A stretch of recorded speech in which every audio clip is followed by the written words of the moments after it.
দেখো আমার গবলু সোনা বিশাল চাদর গায়ে দিয়ে বসে আছে। সন্ধে হয়ে গেছে, এখন 6টা 42 বাজে।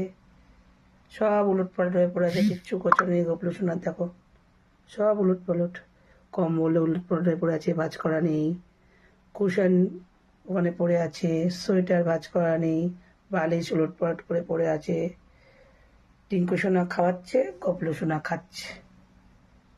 টিঙ্কু সোনা খেতে দিচ্ছে আর গবলু সোনা খাচ্ছে। গায়ে বিছানা চাদর গায়ে দিয়ে কত সোয়েটার, কিন্তু বাবু গায়ে দেবে না। বাবুর এত গরম, আর আমি কিছু করতে পারছি না। টিঙ্কু সোনা মিষ্টি এনে এখানে রেখে দিয়েছে, এখান দিয়ে মিষ্টি খাওয়াচ্ছে আর গবলু সোনা খাচ্ছে।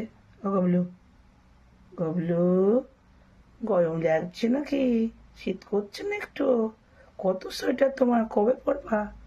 আর আমাদের তো এমনি গরম। রাধে রাধে, রাধে রাধে।